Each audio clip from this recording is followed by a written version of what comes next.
Hey everybody, it's Jay. Welcome to the channel. If you have looked at this channel at all, you probably realize that I love doing architectural photography. And typically I'm photographing something that is pretty incredible. A skyscraper, a church, a museum, something that is obviously really dramatic. Occasionally though, you find structures that are designed for more mundane purposes. It could be like a salt shed, and this is a salt shed I photographed in Manhattan. It could be a grain silo or a concrete manufacturing plant. And I find beauty in those kind of structures sometimes. Well, last week I photographed a wastewater treatment plant in Brooklyn, New York. It's a structure I've seen from the road as I'm driving on the Brooklyn-Queens Expressway a number of times. And finally I checked it out. So I went down to the Newtown Creek wastewater treatment plant in Brooklyn. It's in Greenpoint area, and took some shots. I didn't vlog it, but I want to show you today how I at least process one or two of these images in Photoshop. So let's jump in. I'll show you the structure itself and what I do to it to make it what I think is a really cool fine art image. Let's get started.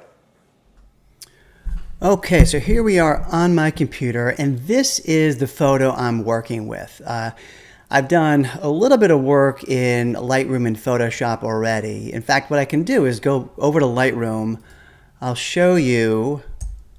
This is the unedited raw version of what I was shooting. I did crop it a little bit, but this is kind of what I'm working with. So I converted to black and white in Lightroom, pulled up the shadows a little bit, turned down the blues, which darken the sky, and I ended up coming into Photoshop, and here I've cleaned up a couple of very obvious things. Some light posts, some other things that were really distracting and were really easy just to clone out. But there's more work to do, and so my goal here is to make this a little bit more dramatic and continue to clean it up to make it just a cleaner image with fewer distractions. And luckily with some of the remove tools now in Photoshop, it's getting really easy. Now I have made a number of selections in the image already, mostly using the polygonal lasso tool.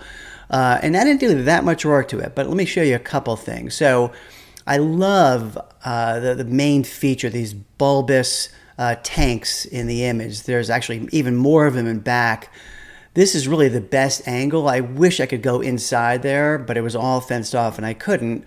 And so I'm going to go up to Select, Load Selection, and this one I called Center. So you can see those marching ants around this center image.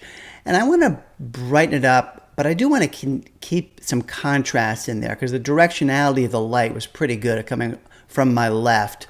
And so I'm going to use a curves adjustment layer.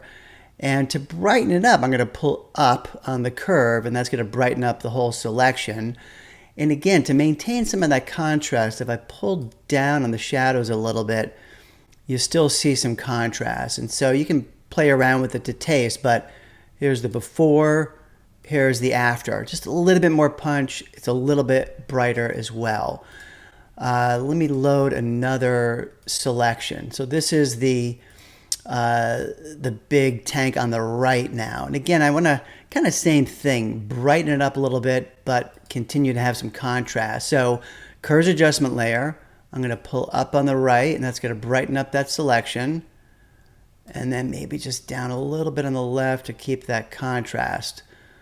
But it's starting to pop a little bit more against the background. Now the other large tank on the left, that looks pretty good to me. But there's a couple of other things I just want to play around with. If you look on the left, there's this silo-looking feature, and I want to add a little bit more drama or depth to that. And so I'm going to select that. I probably called it silo, which I did. And I'm going to choose a curves adjustment layer. I'm going to pull up, and that's going to brighten up the whole selection. But I want to have a gradient here. So what I want to do is reselect. I go to Select, Reselect. I'm going to choose my gradient tool. Make sure I've got my linear gradient tool selected. I want my foreground color to be white. And by the way, if it's not white, it's black, you hit the X key and it will change. So I'm hitting X back and forth. But now that it's white, I can pull over from the left and have a little bit of a gradient where the left side is going to be brighter than the right side. And again, you play with this to taste, sort of, but here's the before and after. Actually, let me get rid of those marching ants.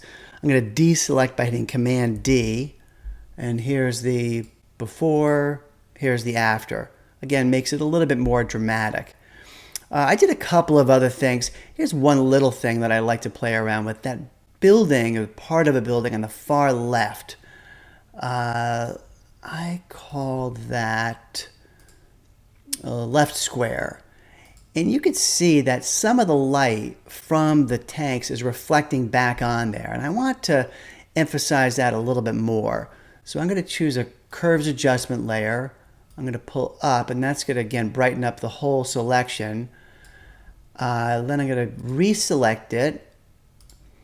And again, it is more dappled light, so I want to kind of mimic that. So I'm going to choose my gradient tool.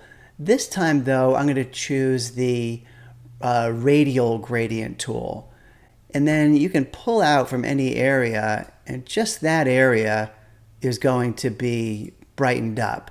So something like that. Let me deselect. Here's the before, here's the after. Again, just adds a little bit of drama to it.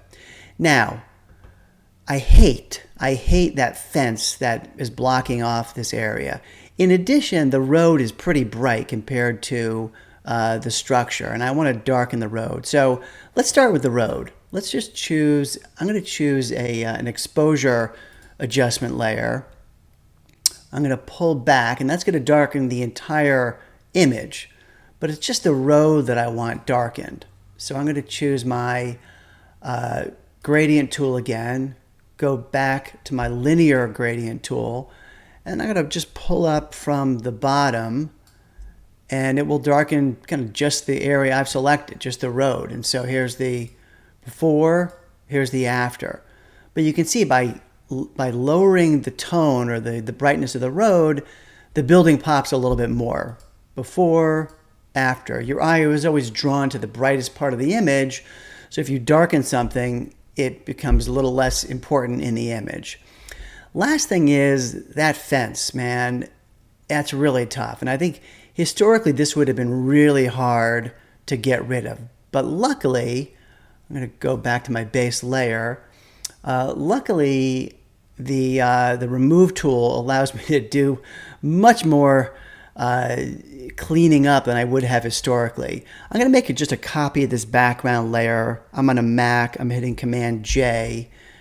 And so I have a kind of a fresh copy of it. I'm going to go to my remove tool, find distractions, and then you have people, which there's no people here. There's wires and cables, which is great. I'm going to choose general distractions. I'll hit find. And it's going to find what it thinks, what Photoshop thinks are distractions. And it's going to give me a lot of options. It takes a little bit of time, but not a big deal. And you'll get it's kind of color-coded, so to speak.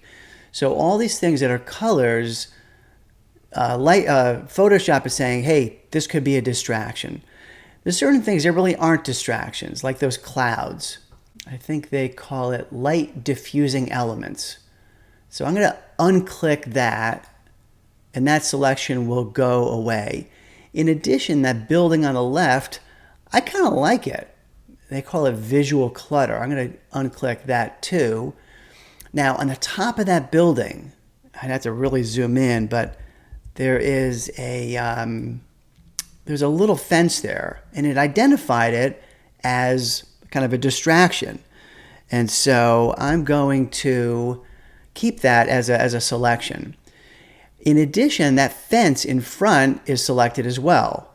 And then there's some objects back there that are also identified as distractions. So let's see what happens. I'm going to hit the check mark, and the computer's going to do its thing. And it is using kind of generative AI. It even picked up some things in the road, some distracting elements in the road. It even picked up, you can see in the purple in the lower right, there was some grasses growing through the sidewalk. And so it picked up that as well. And why not? If I can clean it up, sure, I will.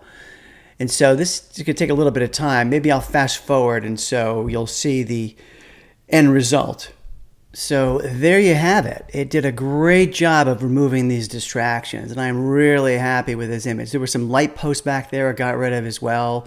So now I got a really clean image of this, I think, this really interesting, otherworldly almost structure. You know, typically I'll add a little bit of contrast at the end, and so I can add one more curves adjustment layer, bring up the highlights, pull down the shadows a little bit, but I am super happy with this. By the way, the other one that I shot, which I was playing around with, I won't go through everything, but I got my long lens out and I got this image as well, which I thought was really cool. And again, I use selections, I use gradients to create this. It's almost abstract, but really cool stuff. Hey, if you like this video, make sure you give me a like, a thumbs up. And if you like this kind of content, make sure you subscribe to the channel so you don't miss future videos. And until next time.